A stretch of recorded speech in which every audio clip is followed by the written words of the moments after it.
The crack of rifle fire echoed across Range Complex 7 at Fort Bragg, each shot marking time like a metronome of controlled violence. Ashley Willow stood quietly beside the weapons inspection table, her hands moving with mechanical precision as she cleaned the barrel of an M4 carbine. She was 34 years old, blonde hair pulled back in a regulation bun that hadn't moved despite the North Carolina humidity, blue eyes that seemed focused only on the mundane task of weapons maintenance.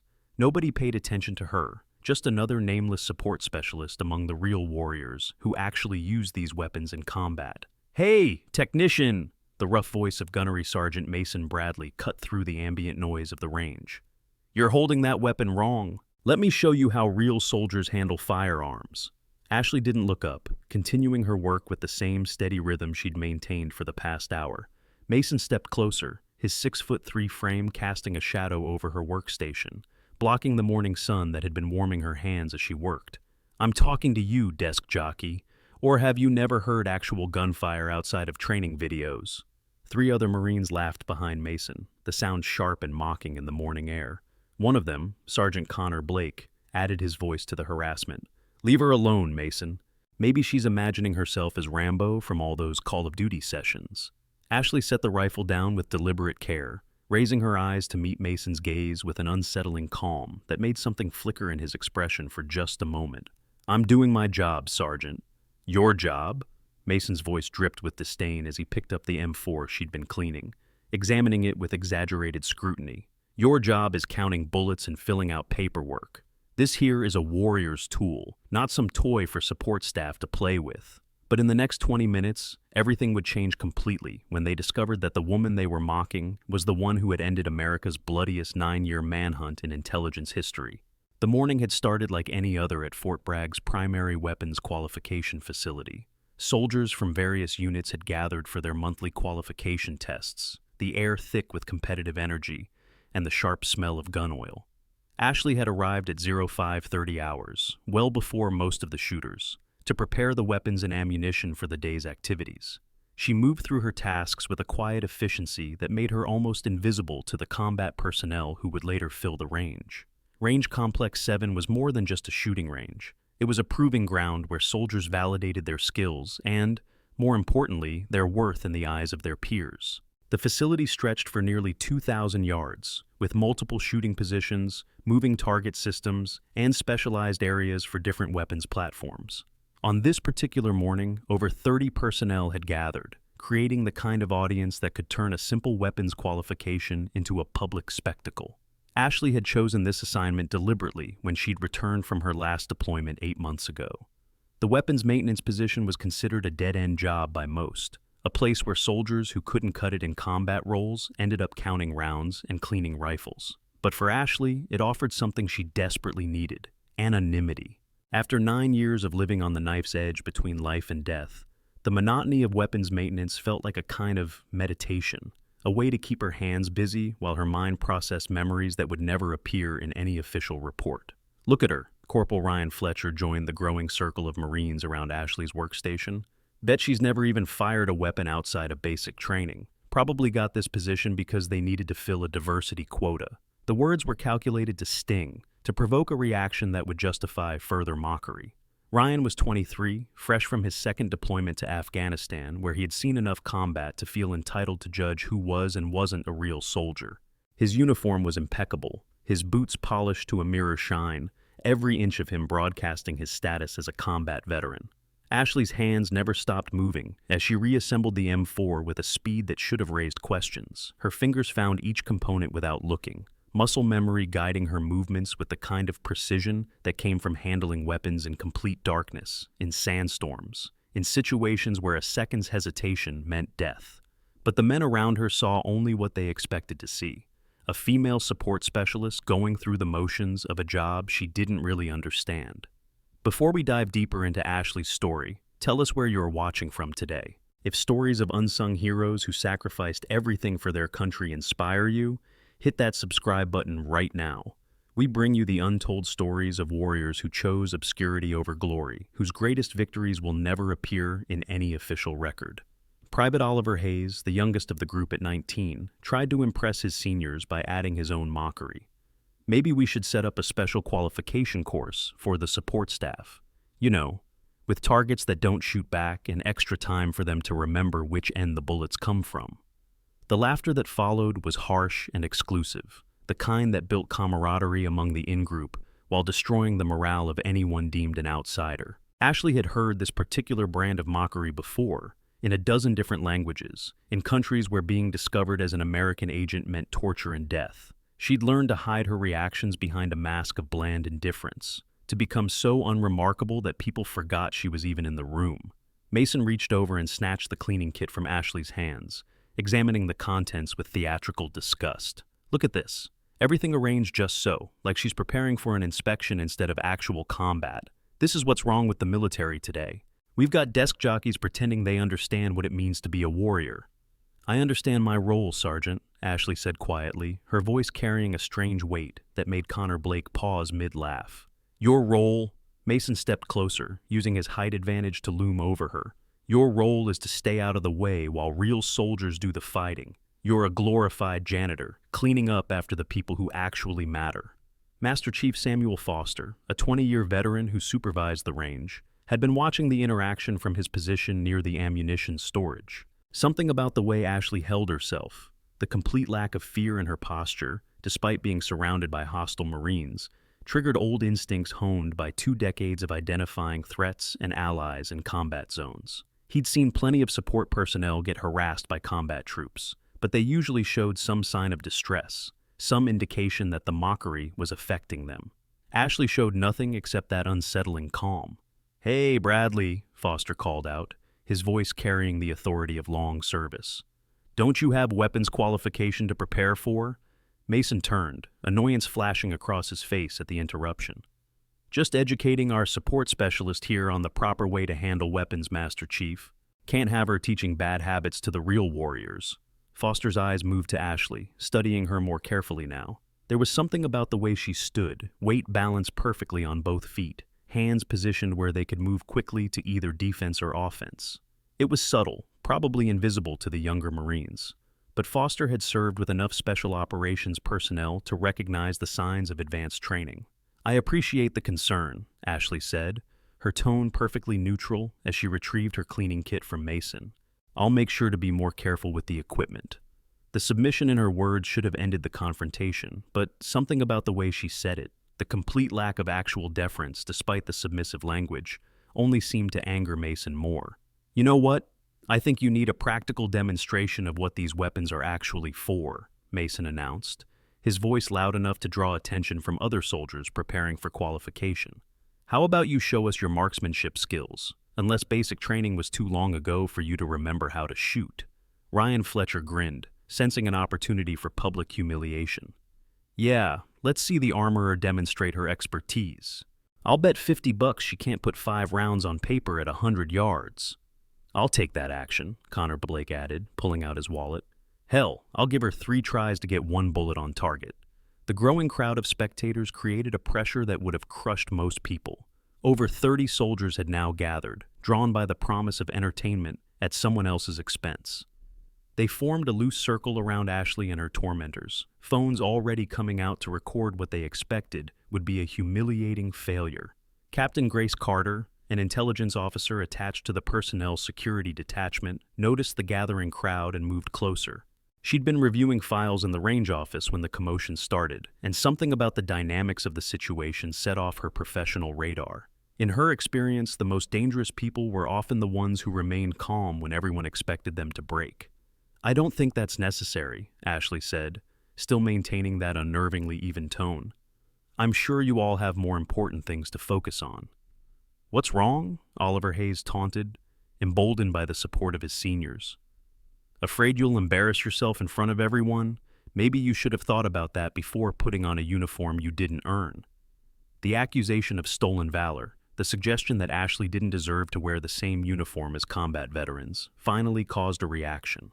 Her eyes shifted, just slightly, and for a moment something flickered in their depths that made Oliver take an involuntary step backward. It was gone instantly, replaced by that same bland calmness, but Foster caught it. He'd seen that look before, in the eyes of operators who'd spent so long in hostile territory that violence had become their first language. "Fine," Ashley said, the single word dropping into the morning air like a stone into still water. "If it will end this discussion, I'll shoot." Mason's grin widened, sensing victory. "Outstanding. Let's make it interesting. Standard Army qualification, 40 rounds, 40 targets. You miss more than 10, you admit in front of everyone that you're just playing soldier. You're nothing but a diversity hire who doesn't belong here." "And if I don't miss?" Ashley asked, her hands already moving to check the M4 Mason had been disparaging moments earlier. "Then I'll—" Mason paused, unable to imagine a scenario where this quiet support specialist could outshoot him. "Then I'll apologize and buy you a beer." "Sergeant Bradley," Foster interrupted, his voice carrying a warning that Mason ignored. "This isn't appropriate." "It's voluntary, Master Chief," Mason replied, his eyes never leaving Ashley. "She can always admit she's not qualified and walk away." Ashley finished her inspection of the rifle with movements so smooth they looked choreographed. She checked the bolt, the trigger mechanism, the sight alignment, each action flowing into the next with a fluidity that spoke of countless repetitions, under conditions far more stressful than a morning at the range. Grace Carter moved closer, her trained eye catching details the others missed. The way Ashley's thumb automatically checked for a round in the chamber, the position of her trigger finger along the receiver, the subtle adjustment of the sling that would provide perfect stability in multiple shooting positions.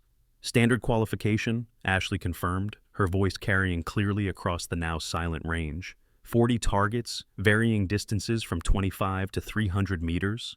"That's right," Mason confirmed, already savoring his expected victory. "Though if you want to back out now, nobody would blame you. Well, nobody except everyone here who'd know you're a fraud." Ashley walked toward the firing line with measured steps, the crowd parting before her. She moved with an economy of motion that Foster recognized from his time with Navy SEALs, every movement purposeful, nothing wasted. At the firing position, she performed a brass check, ensuring no round was chambered, then loaded a magazine with the same mechanical precision she'd shown while cleaning. "Whenever you're ready, Specialist," Ryan Fletcher called out mockingly, emphasizing her support role designation. "Take all the time you need to remember which endpoint's toward the target." Ashley settled into a standing position, the rifle coming up to her shoulder in one smooth motion. Through the rear sight, she aligned the front post with the first target, a black silhouette at 25 meters. Her breathing slowed, her heartbeat dropping to the steady rhythm she'd learned to maintain while lying in hide sights for days at a time, waiting for the perfect shot. The first round cracked across the range, the brass casing ejecting in a perfect arc, as Ashley was already shifting to the second target.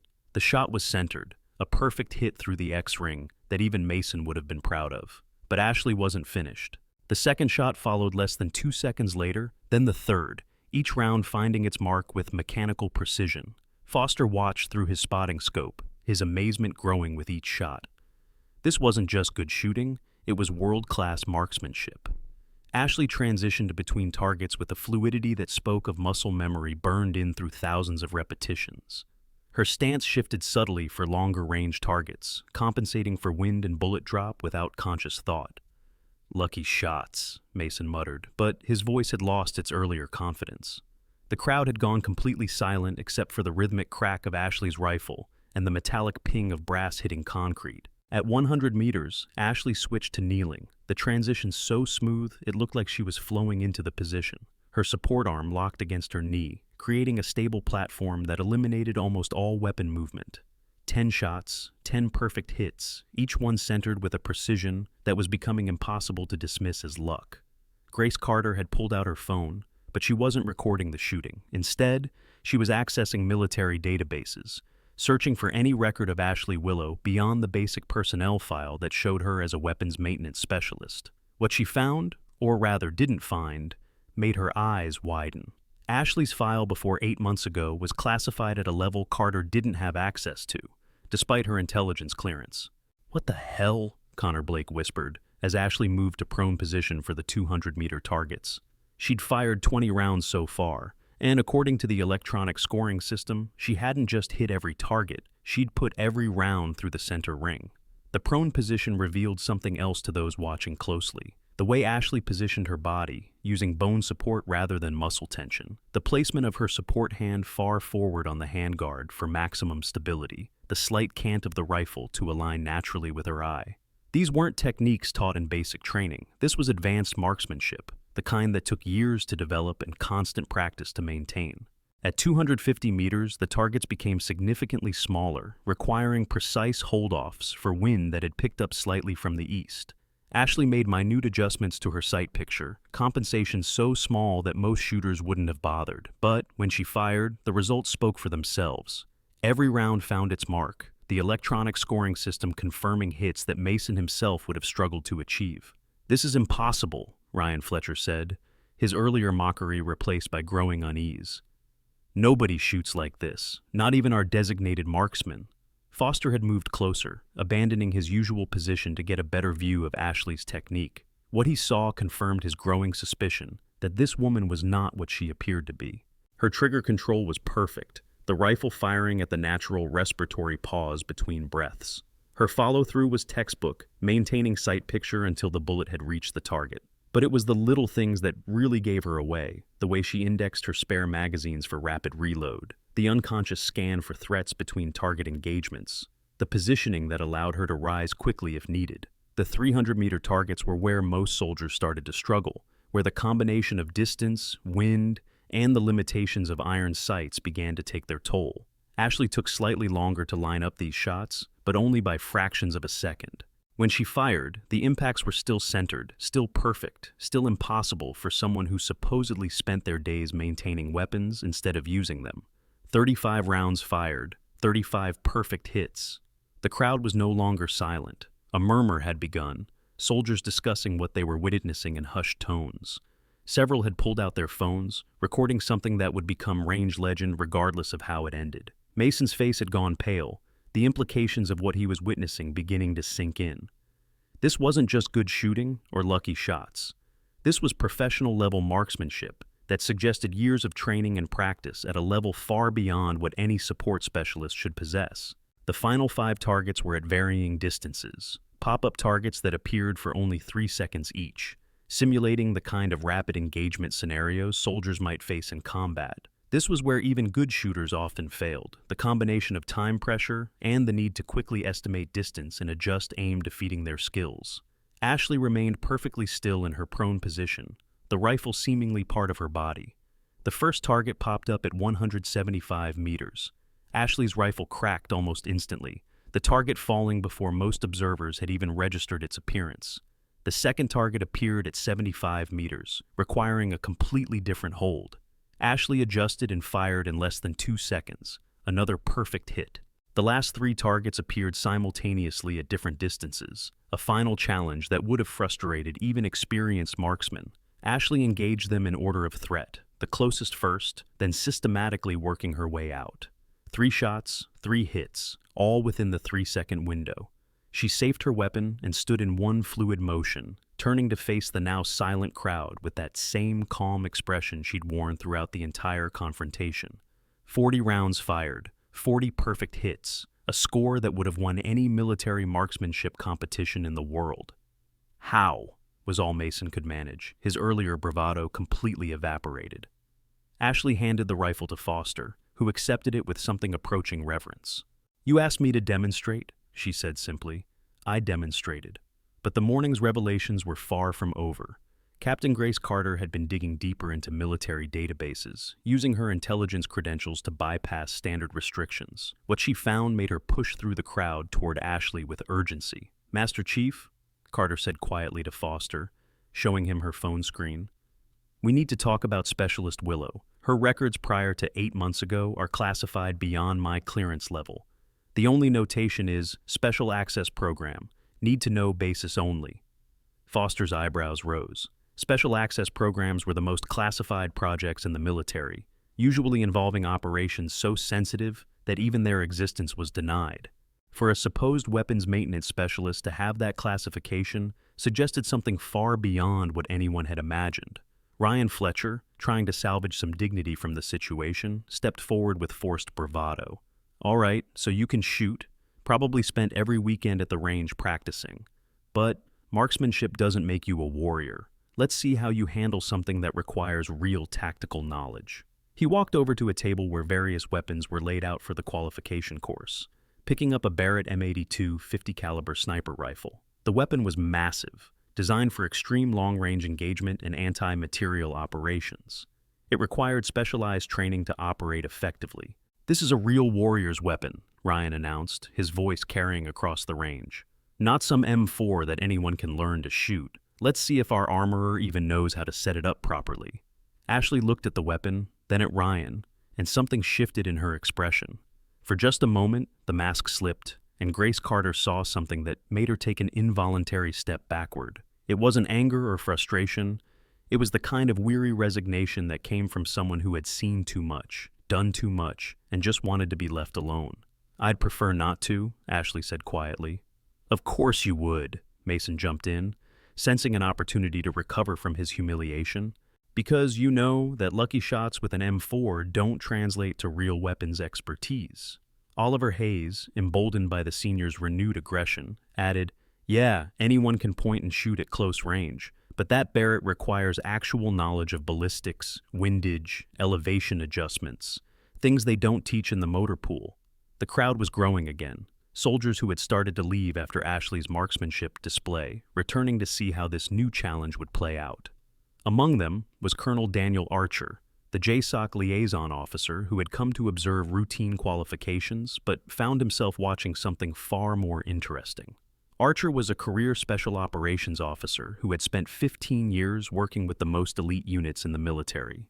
He'd seen thousands of soldiers shoot, from basic trainees to Tier 1 operators, and what he'd just witnessed from Ashley went beyond even Special Forces standards. But it was her reluctance to continue, the way she seemed to be actively avoiding attention, despite her obvious capabilities, that really caught his attention.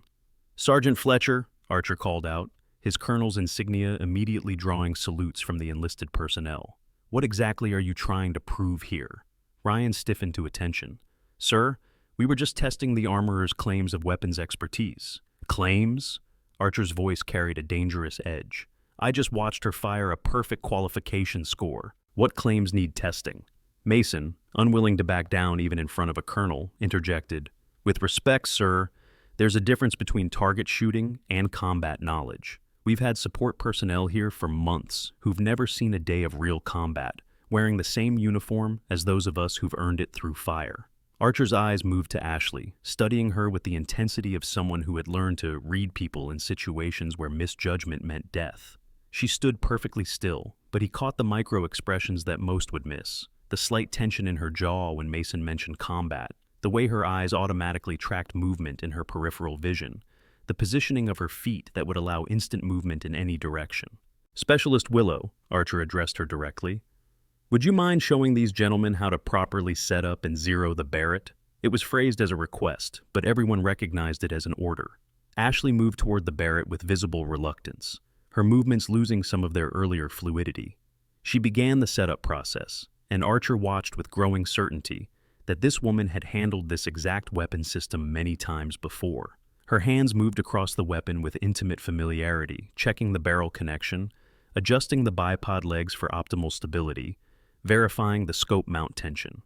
When she began adjusting the scope itself, she did something that made Archer's breath catch. She input a specific adjustment sequence that he'd only seen used by one unit, the CIA's Special Activities Division, the most secretive paramilitary force in the American intelligence community. 23 minutes of angle left, 17 up, Ashley said quietly, making adjustments without consulting any ballistic charts or range cards. Assuming standard match-grade ammunition, temperature 72 degrees, humidity 60%, wind from the east at 5 miles per hour. Foster had pulled out his phone to check the weather data. "That's exactly right. How did you know the environmental conditions without checking?" Ashley paused, realizing she'd revealed too much. The ability to automatically catalog environmental conditions was something developed through years of sniper training, where such awareness meant the difference between a successful mission and failure. "Lucky guess," she said, but nobody believed her. Colonel Archer pulled out his own phone, sending a message to someone. His expression had shifted from curiosity to intense focus, pieces of a puzzle beginning to come together in his mind. "Continue the demonstration," he ordered, his tone making it clear this was no longer optional. Ashley completed the setup, then surprised everyone by making additional adjustments to the scope. She was compensating for spindrift, the slight horizontal deviation caused by the bullet's rotation over extreme distances, something that most military snipers didn't even account for. "Who taught you to do that?" Archer asked directly. "I read about it," Ashley replied, but her voice lacked conviction. "You read about spindrift compensation for match-grade 50 caliber rounds?" Ryan Fletcher's disbelief was obvious. "In what? Sniper Quarterly?" The attempted joke fell flat as the implications of Ashley's knowledge became increasingly clear. This wasn't theoretical understanding from manuals. This was practical expertise that came only from extensive real-world application. Grace Carter had continued her database searches, now using backdoor channels that her intelligence position provided. What she found made her eyes widen. There were gaps in military deployment records, periods where certain units showed personnel numbers that didn't match their official rosters. Ghost slots, they were called, positions held by people who officially didn't exist, usually reserved for the most classified operations. "Sergeant Bradley," Colonel Archer said suddenly, his phone buzzing with an incoming message, "I need you and your team to step away from Specialist Willow immediately." The tone in his voice brooked no argument, but Mason's pride wouldn't let him comply without protest. "Sir, we're just trying to understand how a support specialist knows more about weapons than combat veterans." "Step away, Sergeant. That's an order." Reluctantly, Mason and his group moved back, but the crowd of onlookers pressed closer, sensing that something significant was happening. Among them, Specialist Amber Cole, a combat medic, noticed something that others had missed. When Ashley had been handling the weapons, her sleeves had ridden up slightly, revealing what looked like old burn scars on her forearms, the kind that came from white phosphorus, a weapon that American forces rarely encountered, but that was common among insurgent groups in Syria and Iraq. "Colonel," Master Chief Foster spoke up, his voice carrying the weight of 20 years of experience. "If there's something we should know about Specialist Willow," Archer held up a hand for silence, reading something on his phone that made his face pale slightly. He looked at Ashley with an expression that had shifted from suspicion to something approaching awe. "Specialist Willow," he said formally, though something in his tone suggested the rank was wrong. "I need to see your identification." Ashley reached for her wallet slowly, producing her military ID card. But as she handed it over, something else fell out, a small metallic object that hit the concrete with a distinctive ping. Archer bent to pick it up, and his intake of breath was audible. It was a challenge coin, but not just any coin.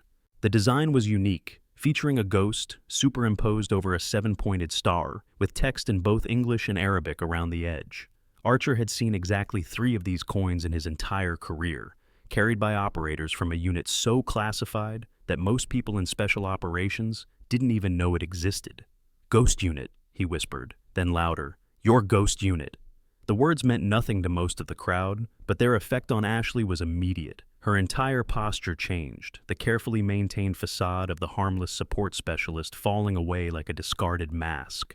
She straightened, and suddenly the woman standing before them looked entirely different, dangerous in a way that made several people unconsciously step backward. "Sir," Ashley said, her voice carrying a different quality now, one that suggested command rather than submission. "I'd appreciate it if we could discuss this privately." But it was too late for privacy. Connor Blake had grabbed Ashley's arm during the conversation, trying to get her attention, and her response was pure instinct. In less than a second, she had reversed the grip, twisted his wrist in a direction it wasn't meant to go, and had him on his knees gasping in pain. The movement was so fast that most people didn't even see it happen. "Don't touch me," she said quietly, releasing Connor's wrist and stepping back. The damage was already done.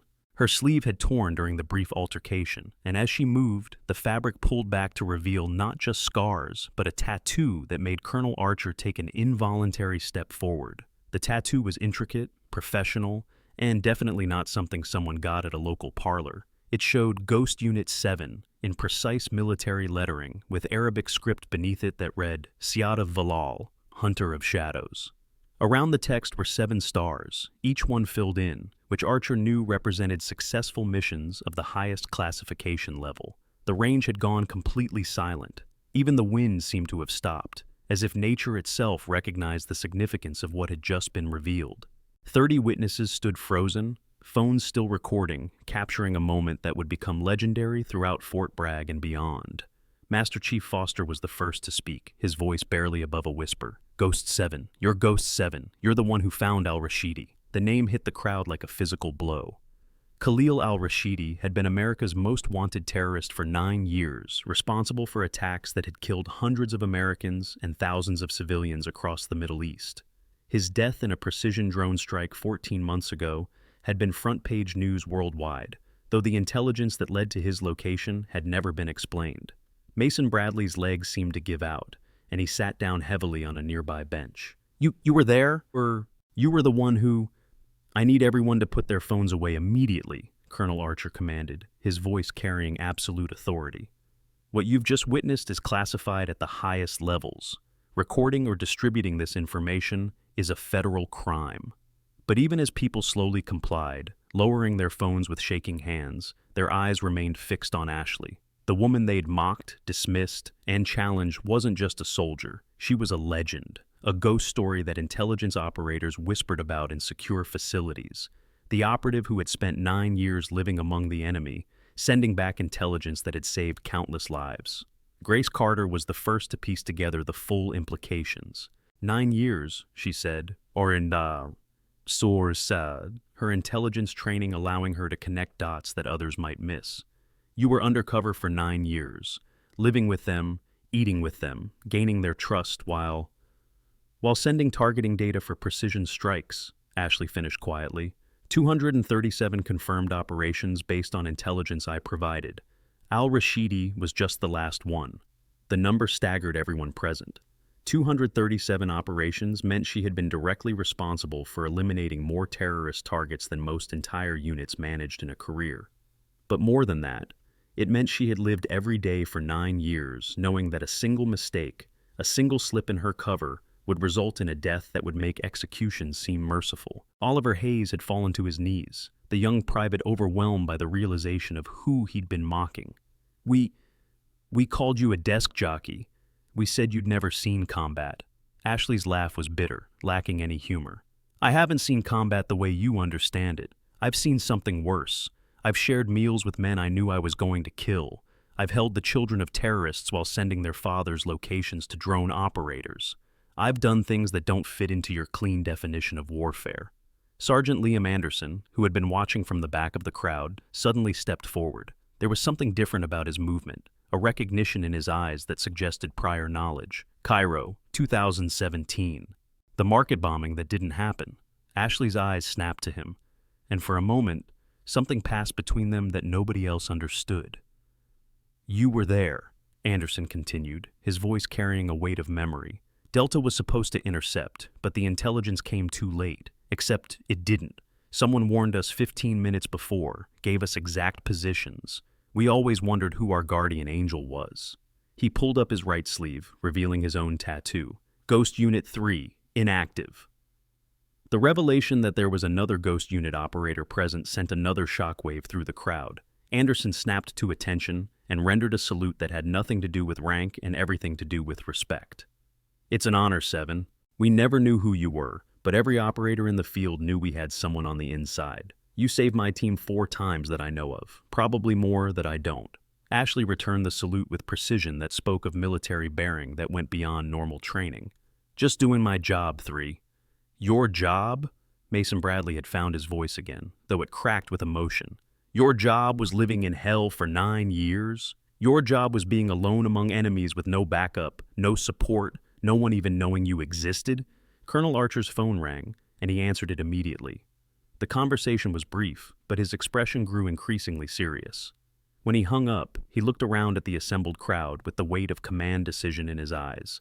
In 5 minutes, Major General Patricia Knight, commander of Joint Special Operations Command, will arrive here. Until then, no one moves, no one leaves, and no one discusses what they've witnessed. Specialist Cole, he addressed the medic, check Sergeant Blake's wrist. Amber Cole moved forward to examine Connor's wrist, which was already swelling from Ashley's defensive move. As she worked, she couldn't help but notice more scars on Ashley's exposed arm, each one telling a story of violence survived.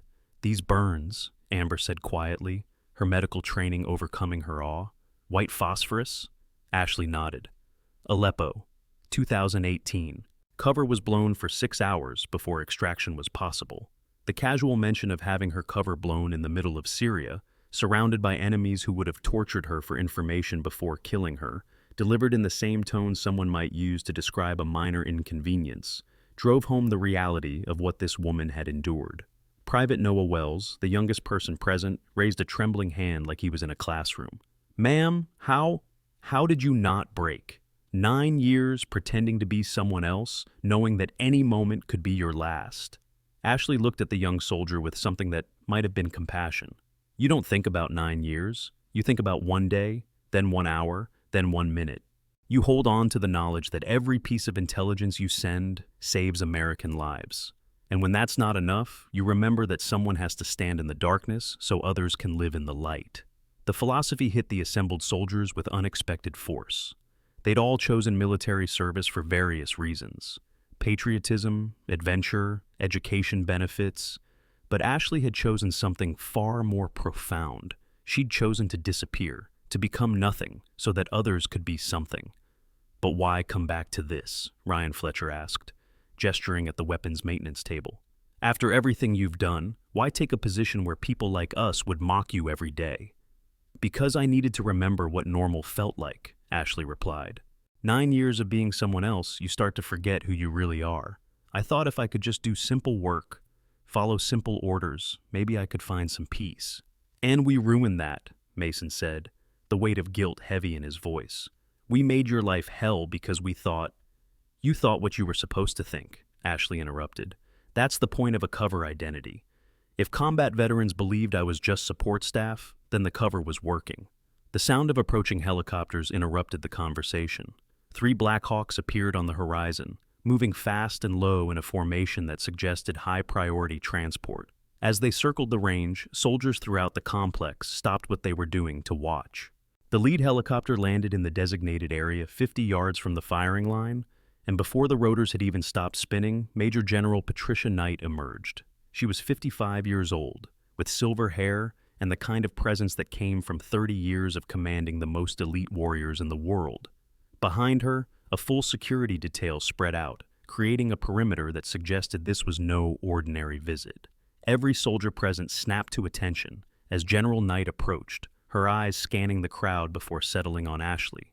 What happened next shocked everyone who witnessed it. The general, wearing 2 stars and commanding respect from every special operations unit in the military, rendered a full salute to the weapons maintenance specialist.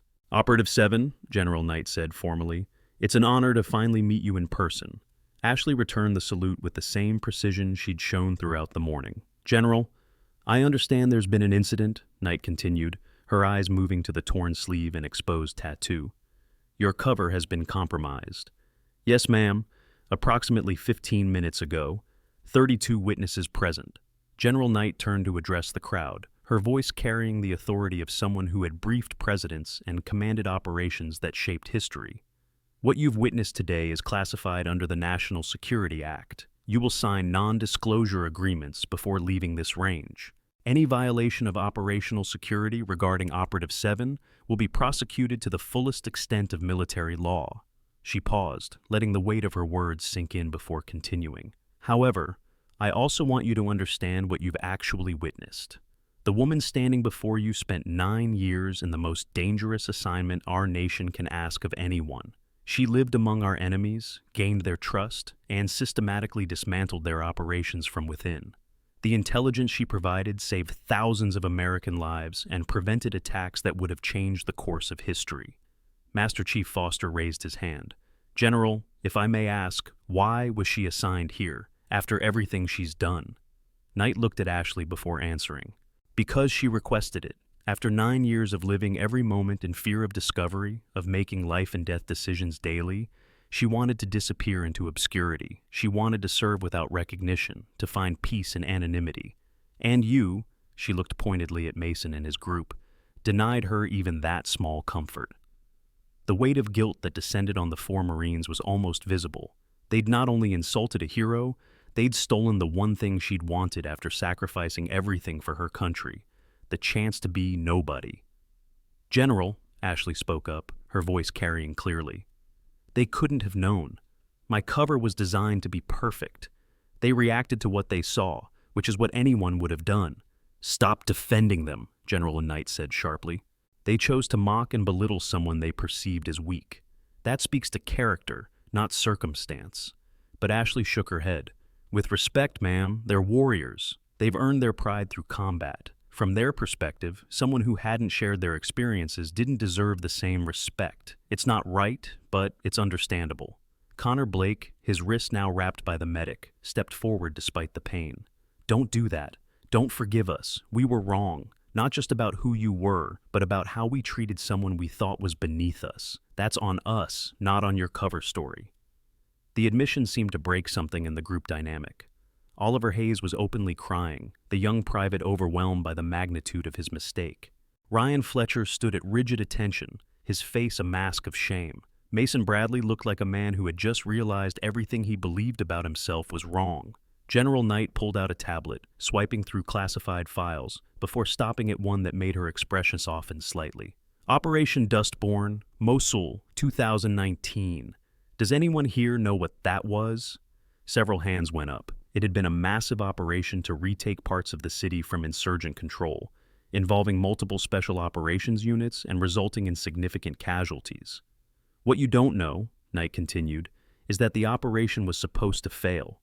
The enemy had perfect intelligence on our movements, knew exactly where our forces would be and when. It should have been a massacre, but 12 hours before the operation began, we received new intelligence that changed everything. Enemy positions, weapons caches, tunnel systems, even their communication protocols. That intelligence came from one source. She looked at Ashley. Tell them what you did. Ashley's discomfort with the attention was obvious, but she complied with the order.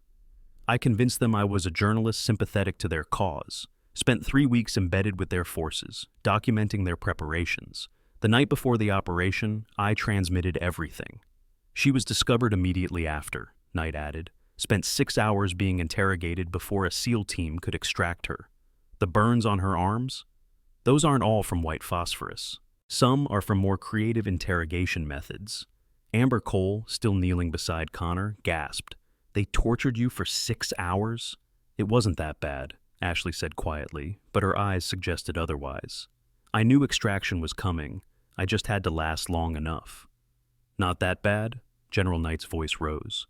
You had second and third degree burns over 30% of your body. The medical report said you should have gone into shock, but you stayed conscious long enough to provide targeting data for your own rescue.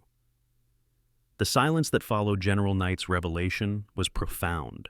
Every person present tried to imagine enduring 6 hours of torture while maintaining enough presence of mind to provide tactical intelligence for their own rescue.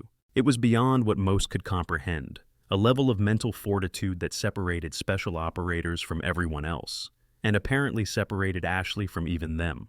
Sergeant Liam Anderson, the former Ghost Unit 3, stepped forward. General, with your permission, I'd like to share something about Ghost Unit operations that might help everyone understand what 7 accomplished. Knight nodded, and Anderson turned to address the crowd. Ghost Unit doesn't officially exist. We're not in any military database. Our missions are never recorded, and if we die, our families are told we had a training accident. When you join Ghost Unit, you cease to exist as a person. You become a tool, a weapon that the government can deny knowledge of if everything goes wrong. He paused, letting that sink in. Most Ghost Unit operations last weeks, maybe months. The longest I ever heard of before 7 was 2 years, and that operative came back with severe PTSD and never fully recovered. 7 did 9 years. 9 years of waking up every morning in enemy territory, maintaining a cover identity so completely that she probably forgot who Ashley Willow even was. Ashley's expression flickered at that, confirming Anderson's speculation. There were times, she admitted quietly, when I'd look in the mirror and not recognize myself, not physically, but deeper. When you pretend to sympathize with monsters long enough, when you laugh at their jokes and nod at their hatred, part of you starts to wonder if the pretense has become real. Private First Class Lily Adams, one of the few female soldiers present, found the courage to ask what others were thinking. How did you come back from that? How did you remember who you really were? I had an anchor, Ashley replied, reaching into her pocket and pulling out a small, worn photograph. It showed a group of children at what looked like a school. Every child in this picture is alive because of intelligence I provided. Whenever I felt myself slipping, I'd look at this and remember why I was there. General Knight took the photograph, studying it with recognition. The AIM-R school. That was supposed to be a target. 300 children. They wanted to make a statement, Ashley said, her voice carrying an edge of old anger. I transmitted the intel 18 hours before the attack was supposed to happen. Delta Force intercepted the bombers. Mason Bradley had been silent for several minutes, processing everything he was learning. Finally, he found his voice. You saved 300 children and then went back to the people who planned to kill them? That was the job, Ashley replied simply. If I'd disappeared after that, they would have known there was a leak. Other operations would have been compromised. So I went back, celebrated with them when they heard the bombers had been caught, and helped them plan their next atrocity while sending every detail to Langley. That's not human, Ryan Fletcher said, then immediately realized how that sounded. I mean, that level of compartmentalization, of being able to separate yourself from basic human emotion. Who said I separated myself from it? Ashley's response was sharp. I felt every emotion. Rage when they celebrated death. Disgust when they showed me videos of their crimes. Fear every time someone looked at me too long or asked too many questions. But I couldn't show any of it. Do you understand what that does to a person? To feel everything but show nothing? Colonel Archer had been coordinating with the arriving security team, but he had been listening. Now he spoke up. There's something else everyone should know. The burn scars aren't just from one incident. Operative 7 was discovered and had to be extracted 4 separate times over 9 years. Each time, she convinced her handlers to let her go back. 4 times? Master Chief Foster's disbelief was evident. You were burned 4 times and kept going back? Ashley shrugged, a gesture that seemed too casual for the topic. The first time was the worst. After that, I knew what to expect. But Amber Cole, with her medical training, understood what Ashley wasn't saying. Burns are one of the most painful injuries a human can endure. The nerve endings remain active, sending constant pain signals. Recovery takes months, and the psychological trauma... Pain ends, Ashley interrupted. Either you heal or you die. Either way, it ends. But the intelligence I was gathering was saving lives every day. How do you weigh personal pain against that? It was a question that had no answer. Or rather, it had an answer that Ashley had lived for 9 years. She had chosen others' lives over her own comfort, safety, and sanity, again and again, until the choice had become automatic. General Knight's security detail had begun setting up a temporary command post, bringing in communication equipment and establishing a secure perimeter around the range. It was becoming clear that this wasn't just about Ashley's blown cover. Something larger was happening. Operative 7, General Knight said formally, I need to discuss current operational intelligence with you, privately. Ashley nodded, but before she could move, Mason Bradley stepped forward. General, I need to say something first. Knight's expression suggested she had little patience for whatever Mason wanted to say, but she nodded curtly. Mason walked up to Ashley, and to everyone's shock, he dropped to his knees. Not casually, but formally, his back straight and his head bowed. I have dishonored myself and my uniform today. I mocked a hero, belittled someone who sacrificed more for this country than I can even comprehend. There is no apology sufficient for what I've done, but I offer it anyway. I'm sorry. The gesture was so unexpected, so contrary to Mason's earlier arrogance that no one knew how to respond. But he wasn't finished. He reached up and began removing his rank insignia, the chevrons that marked him as a gunnery sergeant. I don't deserve to wear these while you serve as a specialist, he said, holding them out to Ashley. A soldier who has done what you've done shouldn't be outranked by someone like me. Ashley looked at the chevrons, then at Mason kneeling before her, and something shifted in her expression. She reached down and put her hand on his shoulder. Stand up, Sergeant. You earned those chevrons through your own service. My path doesn't diminish yours. Mason looked up at her, tears now flowing freely down his face. How can you say that, after how we treated you? Because I've seen real evil, Ashley replied, helping him to his feet. You're not evil. You're just human. Flawed, prideful, but human. The men I lived among for 9 years, they were evil. They delighted in suffering, celebrated death, planned atrocities with the same casualness you'd plan a barbecue. You? You're just a soldier who made assumptions. That's forgivable. Connor Blake, despite his injured wrist, stepped forward as well. It shouldn't be forgivable. We chose to be cruel because we could, because we thought you were powerless to stop us. And if I'd actually been a weapons maintenance specialist, Ashley asked, her question hitting the group like cold water. If I'd been exactly what you thought I was, would that have made your behavior acceptable? The question hung in the air, forcing each of them to confront not just their treatment of Ashley, but their attitude toward anyone they perceived as lesser. It wasn't about who Ashley really was. It was about who they had chosen to be when they thought they held power over someone else. Ryan Fletcher removed his own rank insignia, followed by Connor Blake and Oliver Hayes. All 4 Marines stood before Ashley, offering up the symbols of their military achievement. "Stop," General Knight commanded. "This isn't about grand gestures. Operative 7 doesn't need your rank insignia. What she needed was basic human decency, which you failed to provide. Live with that. Learn from it. Be better." She turned to Ashley. "We need to talk. Now." They moved to the temporary command post that had been established, a secure tent with signal-blocking fabric and armed guards. Inside, General Knight pulled up classified files on a secure tablet. "The reason I'm here isn't just because your cover was blown," Knight began. "We have a situation. Ghost 3 is alive." Ashley's entire body went rigid. "That's impossible. 3 was declared KIA in Tehran 18 months ago." "That's what we believed. But yesterday we received intelligence that suggests she's being held in an Iranian detention facility. She's alive, but her situation is complicated."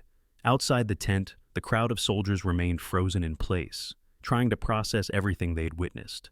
The arrival of helicopters, the presence of a 2-star general, the revelation of an operative so classified that even her existence was denied. It was like being extras in a movie they didn't understand.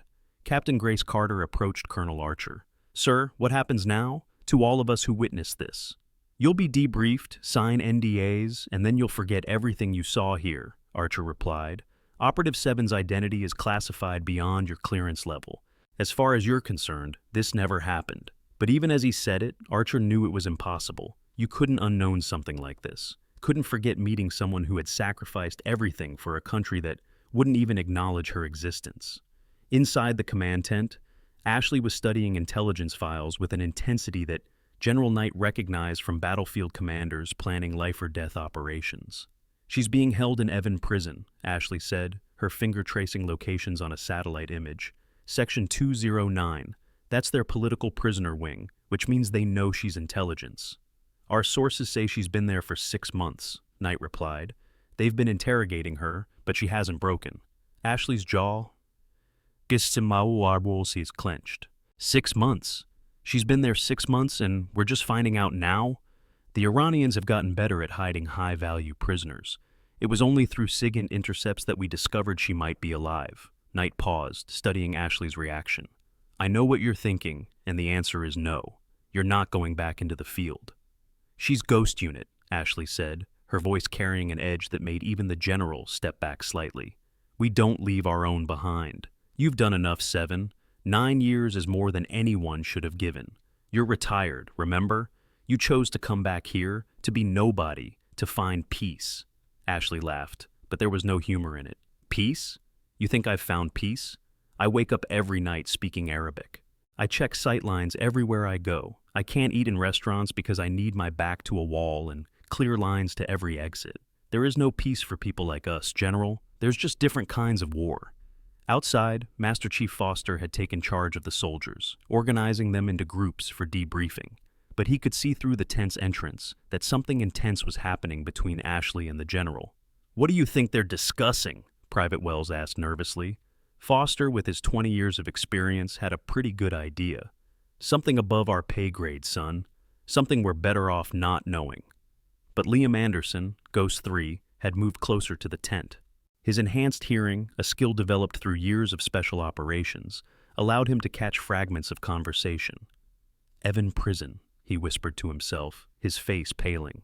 He knew that name, knew what happened to intelligence operatives who ended up there. If another Ghost Unit operative was being held there, he pulled out his phone and began typing a message to a number that officially didn't exist. The response came back immediately. "Stand by."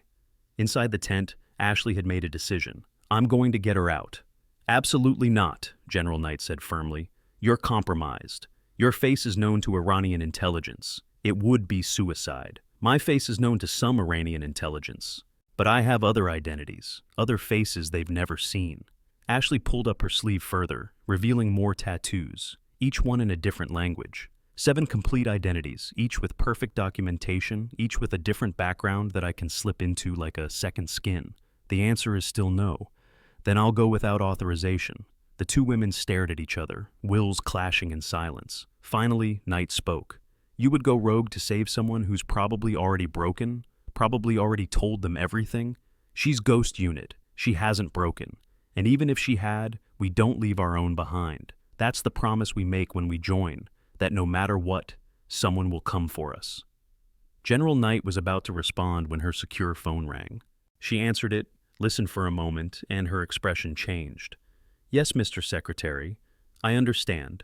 Yes, she's here. She handed the phone to Ashley.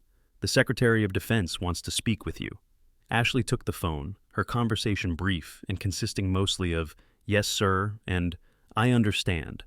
When she handed it back, General Knight's expression was resigned. You've been recalled to active status, Knight said.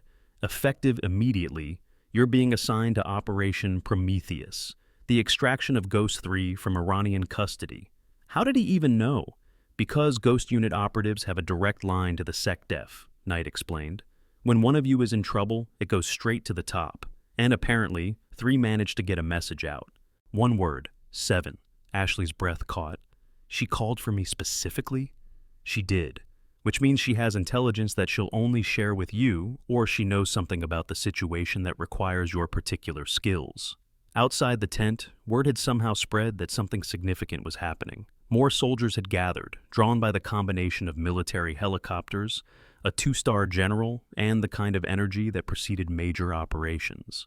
Colonel Archer emerged from the command tent. I need volunteers for a security detail. This is classified work, dangerous, and you'll be required to sign additional NDAs. Every hand went up. Even Mason and his group, despite their shame, raised their hands. The chance to somehow make amends, to be part of something connected to the woman they'd wronged, was too important to pass up. Archer selected 6 soldiers, including, to everyone's surprise, Mason Bradley. Sergeant, you'll coordinate with base security to establish a perimeter, no one in or out without authorization from General Knight. Mason snapped to attention with more precision than he'd shown in years. Yes, sir. It would be an honor. Ashley emerged from the tent, now wearing tactical gear that had been brought in by the security team. The transformation was remarkable. The quiet weapons specialist was gone, replaced by someone who looked like they'd stepped out of a special operations recruiting poster. 7, Liam Anderson called out. If you're going after 3, you'll need backup. Ashley looked at him, seeing another Ghost Unit operative who understood what she was about to attempt. You're retired, Anderson. This isn't your fight. Ghost Unit doesn't retire, he replied. We just go dormant until needed. And right now, you need someone who knows 3's operational patterns, her likely responses under interrogation, and most importantly, her medical conditions that the Iranians might be exploiting. General Knight emerged from the tent. This isn't a military operation, Anderson. If you go as civilians. If you're caught, the government will deny any knowledge of your actions. Understood, General. Just like old times. Ashley looked around at the assembled soldiers, these men and women who had witnessed her humiliation and revelation in the span of an hour. You all saw something today that you weren't supposed to see. My real identity, my past, my purpose. That knowledge comes with a burden. You can never speak of it, never acknowledge it, never even hint at it. Can you carry that weight? A chorus of, yes, ma'am, rang out, but Ashley shook her head. Don't answer quickly. Think about it. You'll see me around base, assuming I come back from this mission. I'll still be Specialist Willow, still maintaining weapons, still being nobody. Can you see me every day and pretend you don't know who I really am? This time the affirmatives were quieter, more thoughtful, carrying the weight of understanding. General Knight addressed the crowd one final time. What you've witnessed today is a reminder that heroes don't always wear capes or medals. Sometimes they wear the uniform of a specialist and clean weapons while carrying secrets that would break most people. Operative 7 chose obscurity over glory, service over recognition. Remember that the next time you're tempted to judge someone by their rank or position, she turned to Ashley, you have 48 hours to prepare. The mission launches from a location that doesn't exist, using resources that were never allocated to rescue someone who officially died 18 months ago. Welcome back to the shadows, 7. Ashley nodded, then surprised everyone by walking over to the weapons maintenance table she'd been working at when this all started. She picked up the M4 she'd been cleaning and finished the job with the same methodical precision she'd shown before. "Why?" Oliver Hayes asked, confusion evident in his voice. "You're about to go on a classified mission to Iran, and you're finishing weapon maintenance?" Ashley looked up at him. "Because this is my job. When I get back, assuming I do, this will still be my job. The mission, the heroics, the classified operations, those are temporary. But this," she held up the now clean rifle, "this is what I chose. The chance to be normal, even if it's just an illusion." Connor Blake, his wrist now properly bandaged, stepped forward. "When you come back, things will be different. We'll make sure no one hassles you again." "No," Ashley said firmly. "When I come back, nothing changes. I'm still the armorer, still the support specialist, still the person who doesn't matter. That's the point. That's what I want." "But why?" Ryan Fletcher asked. "After everything you've done, you could have any position you want. You could be training SEALs, Delta Force, anyone." Ashley set down the rifle and looked at the 4 Marines who had tormented her. "Because I've been someone important. I've been the person who held lives in her hands, who made decisions that changed history. Do you have any idea how heavy that is? How exhausting it is to matter that much?" She gestured at the weapons table. "This is simple. Clean the weapon, check the function, record the serial number. No one dies if I make a mistake. No one's family gets destroyed if I have an off day. For the first time in a decade, I can just exist without the weight of the world on my shoulders." Mason Bradley finally understood. "You're not hiding. You're healing." "I was trying to," Ashley replied, "until you 4 decided I needed to prove myself." The guilt that flashed across their faces was profound, but Ashley waved it away. "It doesn't matter now. Cover's blown anyway. After this mission, I'll probably be reassigned somewhere else. Start over with a new identity. Try again to find that peace." "That's not right," Private Wells spoke up, surprising everyone with his boldness. "You shouldn't have to keep running, keep hiding. You've earned the right to rest." General Knight had been listening to the exchange. "Private Wells has a point.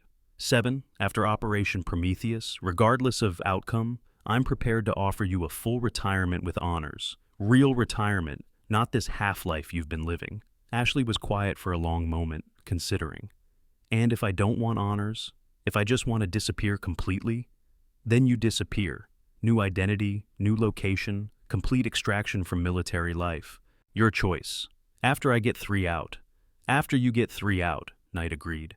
The preparation for departure began immediately. Equipment was loaded onto helicopters, communication protocols established, and a dozen other details that went into a mission that didn't officially exist.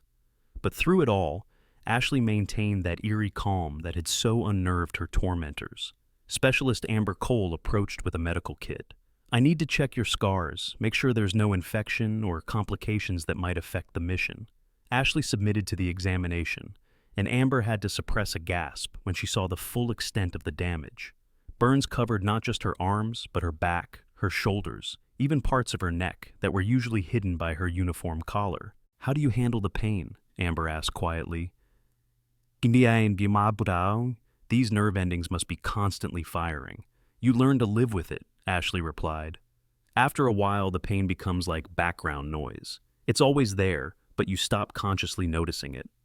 As Amber worked, other soldiers began approaching one by one to offer their support. Not grand gestures or dramatic apologies, but simple acknowledgments. A nod, a salute, a quiet good luck, each one carrying the weight of respect earned through sacrifice.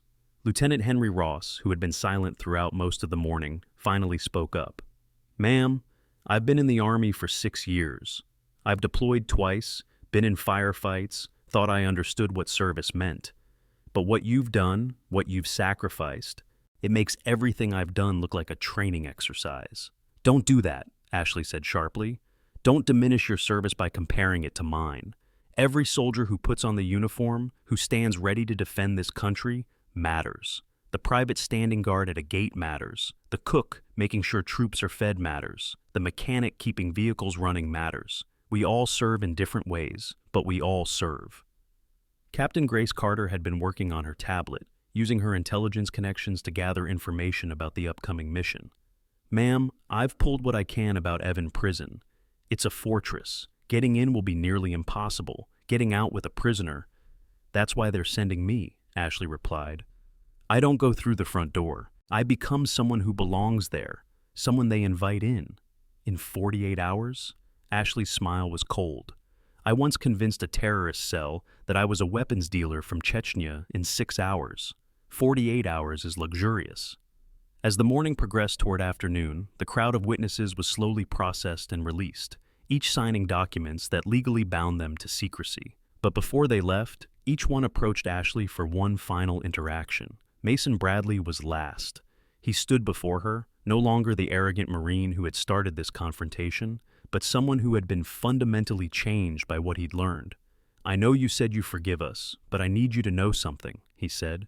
"Every day for the rest of my career, I'm going to remember this. Remember how wrong I was, how cruel I was to someone who had given more than I could imagine. And I'm going to be better. I'm going to make sure no one under my command ever treats another soldier the way I treated you." Ashley studied his face, seeing genuine transformation rather than empty words. "Then something good came from today after all. Ma'am, can I ask you one thing?" Ashley nodded. "The terrorist you were hunting for, 9 years, al-Rashidi, when you finally found him, when you called in the strike that killed him, what did you feel?" Ashley was quiet for a long moment, remembering that night 14 months ago. She'd been in a safe house in Damascus, watching drone footage as the missile struck the building where al-Rashidi was meeting with his lieutenants. 9 years of hunting, of living in hell, ending in a flash of light on a computer screen. "Nothing," she finally answered. "I felt nothing. He was dead. The mission was complete. And I was empty. 9 years of my life for 30 seconds of footage showing a building explode. That's when I knew I needed to come home, needed to find something real again." "And did you? Find something real?" Ashley looked around the range, at the soldiers preparing for afternoon qualifications, at the normal military life continuing around them. "I was starting to. The routine, the simplicity, the chance to just be another face in the crowd. It was working until we ruined it. Until my past caught up with me," Ashley corrected. "It was always going to happen eventually. Ghost unit operatives don't get happy endings. We get missions until we can't do them anymore."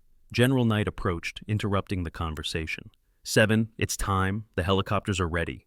Ashley nodded and began walking toward the landing zone, but she stopped after a few steps and turned back to the assembled soldiers. "You want to honor what I've done?" she called out. "Then remember this. Every person wearing this uniform has a story. Maybe not as dramatic as mine, but a story nonetheless. That private you think is lazy might be struggling with PTSD. That specialist you mock for being weak might be fighting battles you can't see. Treat everyone with the respect they deserve for putting on the uniform, regardless of their rank or role." With that, she turned and walked toward the helicopter, where Liam Anderson was already seated, checking equipment. As she climbed aboard, she pulled out the photograph of the school children she'd saved, looking at it one more time before tucking it away. The helicopter's engines roared to life, and within moments, it was lifting off, carrying Ashley toward another mission in the shadows. Below, the soldiers of Fort Bragg watched until the aircraft disappeared into the clouds. Master Chief Foster was the first to break the silence. "All right, people, show's over. We've got afternoon qualifications to run. Bradley, you and your team are up first." Mason looked at his friends, the 4 Marines who had started this day with such arrogance and certainty about their place in the military hierarchy. "Come on, guys. Let's show them what we learned today." As they prepared their weapons, Connor Blake asked, "What did we learn?" Mason thought for a moment that real warriors don't need to announce themselves. They just serve, quietly and without recognition, doing what needs to be done. 2 days later, the range had returned to normal operations. Soldiers came and went, weapons were qualified, and life continued as if nothing extraordinary had happened. The only sign that anything had changed was the unusual respect shown to the weapons maintenance station, where a temporary specialist had taken over Ashley's duties. But those who had been present that morning carried the secret with them. They found themselves looking at support personnel differently, wondering what stories lay behind the mundane exterior. They treated everyone with more respect, remembering Ashley's words about not knowing what battles others were fighting. A week passed with no word about Operation Prometheus. The silence was expected. Ghost unit operations were never reported, never acknowledged, but those who knew couldn't help wondering if Ashley and Liam had succeeded in extracting Ghost 3 from Iran. Then, on a quiet Thursday morning, Master Chief Foster arrived at the range to find someone already there, methodically cleaning weapons at the maintenance station. The figure was small, blonde hair, in a regulation bun, moving with the kind of mechanical precision that came from finding peace in routine. "Specialist Willow," Foster said carefully, "you're back." Ashley looked up, and Foster saw something different in her eyes. Not peace exactly, but perhaps a step closer to it. "Just doing my job, Master Chief." "The mission?" "What mission?" Ashley replied, but there was the slightest smile on her face. Foster understood. The mission had succeeded, but it would never be acknowledged.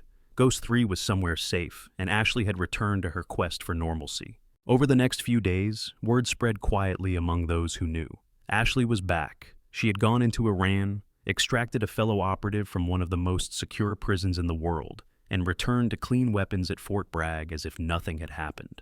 Mason Bradley and his team made a point of greeting her every morning, not with fanfare or special treatment, but with the simple respect one soldier shows another. They never mentioned what they knew, never treated her differently in public, but they made sure she was never mocked or diminished again.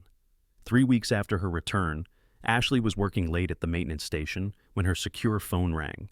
She looked at the caller ID and saw a number that should have been disconnected 18 months ago. "7, she answered. "It's 3, came the voice on the other end, weak but unmistakably alive. "I wanted to thank you. They told me you came for me yourself." "Ghost unit doesn't leave anyone behind," Ashley replied. "They broke me, 7. I told them things. You survived. That's all that matters." There was a pause, then 3 asked, "Are you really working as a weapons specialist at Bragg?" "It's peaceful," Ashley replied. "Simple, clean. You know there are others, right? Other Ghost unit operatives who need extraction?" Ashley's hand tightened on the phone. "How many?" "At least 2 that I know of. 5 and 9, both deep cover, both requesting extraction but unable to self-extract." The weight of duty settled on Ashley's shoulders again, that familiar burden she'd tried to escape. She looked at the weapons she'd been cleaning, the simple, peaceful work she'd chosen, then at the burn scars on her arm, reminders of the price of service. "Send me the intel," she said finally. 7, you don't have to." "Yes, I do. It's who we are. It's what we do." After ending the call, Ashley stood in the quiet maintenance building, surrounded by the tools of war she'd been trying to transform into instruments of peace.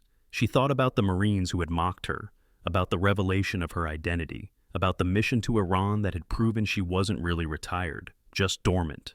Tomorrow, she would continue her work as Specialist Willow, cleaning weapons and maintaining equipment. But tonight, she would begin planning the extraction of Ghost 5 and Ghost 9. Because that was the truth about Ghost unit operatives. They never really retired. They just waited in the shadows until someone needed them to step back into the darkness. She picked up her phone again and typed a message to a number that officially didn't exist. "The hunter of shadows is still hunting." The response came immediately. "We know. We're counting on it." Ashley looked at the tattoo partially visible under her sleeve. The 7 stars representing missions that had saved thousands of lives. Soon, there might be more stars, more missions, more time in the shadows. But for now, she had weapons to clean and a cover identity to maintain. As she worked, she thought about Mason's question about what she felt when al-Rashidi died.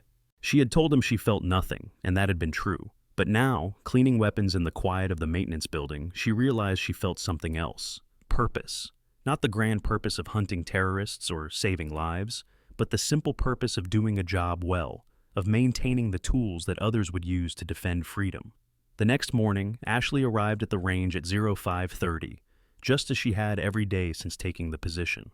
She began her routine of preparing weapons and ammunition for the day's qualifications, moving with the same mechanical precision that made her invisible to most who passed by. But at 0600, 4 Marines arrived at the range: Mason Bradley, Connor Blake, Ryan Fletcher, and Oliver Hayes. They didn't say anything, just began helping her set up, working in companionable silence. It became their routine, arriving early to help the woman they'd once mocked, not out of guilt, but out of genuine respect.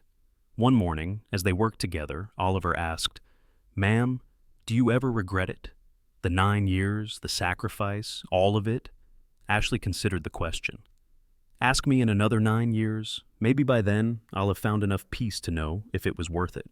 And if someone needed you before then, if Ghost 5 or Ghost 9 needed extraction, Ashley looked at the young private, seeing someone who was beginning to understand the true nature of service. Then I go, because that's what we do. We stand in the darkness so others can live in the light. 6 months passed. Ashley maintained her role as weapons specialist, finding a rhythm that approximated peace. The soldiers who knew her secret kept it faithfully, and new arrivals to the base had no idea that the quiet woman maintaining their weapons had once lived among terrorists for 9 years. Then, on a cold December morning, Ashley received another call, not on her secure phone, but on the regular base phone at the maintenance station. Specialist Willow? The voice was unfamiliar, official. Yes? Please hold for the Secretary of Defense. Ashley set down the rifle she'd been cleaning and waited. When the secretary came on the line, his words were brief and shocking. Operative 7, we have a situation. Al-Rashidi is alive. The words hit Ashley like a physical blow. That's impossible. I saw the drone footage. The building was destroyed. Body doubles. He's been operating from Pakistan for the last 18 months, rebuilding his network. We need you to go back. Ashley was silent for a long moment, looking at the weapons around her, the simple, peaceful life she'd built. Then she looked at the burn scars on her arms, at the photograph of saved children still in her pocket, at the 4 Marines who had become her unlikely allies. When do I leave? She asked. 48 hours. This time, we make sure. After ending the call, Ashley stood in the maintenance building, processing this new reality. 9 years hadn't been enough. The mission wasn't complete. The hunt would continue. Mason Bradley found her there an hour later, still standing in the same spot. He took one look at her face and knew something had changed. You're leaving again, he said. It wasn't a question. The job's not done, Ashley replied. The same job? The 9-year job? Ashley nodded. Mason was quiet for a moment, then asked, Will you come back? I don't know. Maybe. Maybe not. Then we'll keep your position open. However long it takes, there will always be a place here for Specialist Willow. Ashley looked at the Marine who had once mocked her for being weak, who now understood strength came in many forms. Thank you. 2 days later, Ashley Willow disappeared from Fort Bragg. No official record of her departure existed. The weapons maintenance position was temporarily filled, but everyone who knew kept watching for her return. Somewhere in Pakistan, a woman with a different name and face began working her way into the confidence of men who thought they were rebuilding a terror network. They had no idea they were inviting death into their midst, that the Hunter of Shadows had returned to finish what she'd started 9 years ago. Back at Fort Bragg, at Range Complex 7, a small plaque appeared at the weapons maintenance station. It read simply, Excellence in Service, Reserved. No name, no explanation, just a marker holding space for someone who might never return but would never be forgotten. Master Chief Foster saw Mason Bradley stop by the station every morning, checking to see if Ashley had returned. It became a ritual that spread to others who knew the secret. They would pause at the maintenance station, offer a silent prayer for a warrior operating in shadows they couldn't imagine, then continue with their day. One morning, Private Noah Wells asked Foster, Do you think she'll ever find peace, Master Chief? Foster looked at the empty maintenance station, at the plaque holding her place, at the weapons waiting to be cleaned by hands that had done so much more than simple maintenance. No, he said finally. People like her don't find peace. They create it for others. They stand guard in the darkness so the rest of us can sleep safely. That's their sacrifice, and it never really ends. The young private absorbed this wisdom, understanding finally that service came in many forms, that the greatest heroes were often the ones nobody knew about, and that somewhere in the world, Ashley Willow continued her hunt, alone and unacknowledged, because that was what Ghost Unit 7 did. The story would continue in shadows and secrets, in places where American forces officially didn't operate, where a woman everyone thought was nobody was actually everybody's guardian angel. She would save lives that would never know they'd been saved, prevent attacks that would never make the news, and eliminate threats that would never be acknowledged. And maybe, someday, she would return to Fort Bragg, to the weapons maintenance station, to the simple peace of cleaning rifles and being nobody special. Or maybe she would disappear into the darkness permanently, another ghost story that operators would whisper about in secure facilities, wondering if she was real or just legend. But for those who had stood on Range Complex 7 that morning, who had witnessed the revelation of Ghost Unit 7, Ashley Willow would always be real. She was the reminder that heroes walked among them disguised as ordinary people, that service came in many forms, and that sometimes the greatest sacrifice was choosing to be nobody so that everybody else could be safe. The plaque at the maintenance station would remain, holding her place, waiting for a woman who might never return, but would never be forgotten. And every morning, soldiers would pass by and remember the lesson she'd taught them. True warriors don't need recognition. They just need purpose. And purpose, unlike peace, was something Ashley Willow would always have. Whether she was cleaning weapons at Fort Bragg or hunting shadows in places that didn't officially exist, the hunter of shadows was still out there, still watching, still protecting, and that was enough.